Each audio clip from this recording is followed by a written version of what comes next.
2026 අධ්‍යයන වර්ෂයේ පළමු වාරයේ පළමු අදියර සඳහා පාසල් අද ආරම්භ කෙරුණා. ඒ අනුව රජයේ සහ රජයේ අනුමත පෞද්ගලික පාසල් මෙන්ම පිරිවෙන් අද සිට අධ්‍යයන කටයුතු සඳහා ආරම්භ කෙරුණු බවයි අධ්‍යාපන අමාත්‍යාංශය සඳහන් කළේ.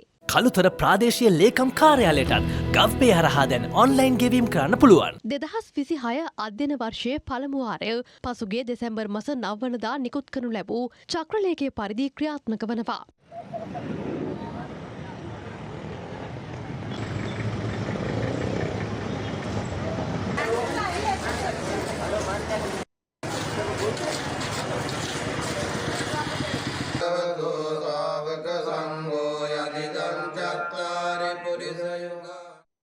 මෙදා නත්තලට සතුසින් තෑගි වැස්සක් රක්ෂපතියන් 25ක් සමගින් 1 මිලියනපතියෙක් පවුල් පිටින් මැලේසියාවට රට සවාරි ජයග්‍රාහකීන් 55 දෙනෙකුට රුපියල් 50,000ක් වටිනා නොමිලේ සතොස සාප්පු සවාරි ලංකා සතොස ඔබටත් ලාභයක් රටටත් ලාභයක්.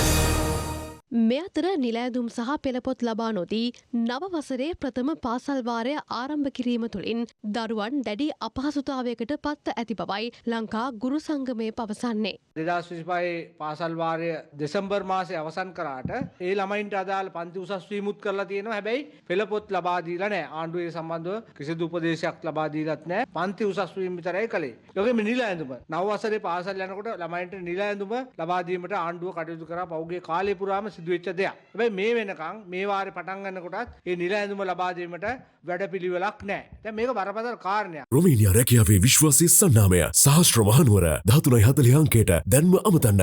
කළුතර ප්‍රාදේශීය ලේකම් කාර්යාලයටත් GovPay හරහා දැන් ඔන්ලයින් ගෙවීම් කරන්න පුළුවන්. මොකද මේ වසරේ මේක විශේෂ කාරණයක් බවට පත් වෙන්නේ මිලියන 2කට අධික ප්‍රමාණයක් ආපදාවට ලක් වෙලා තියෙනවා. බොහෝ නිවාසවල දරුවන්ට නිල ඇඳුම සපය ගන්න නැහැ. නිල ඇඳුමක් නැහැ. එහෙම තියෙද්දි ආණ්ඩුවෙන් ලබා දෙන නිල ඇඳුමත් නොලැබීම බරපතල කාරණයක්.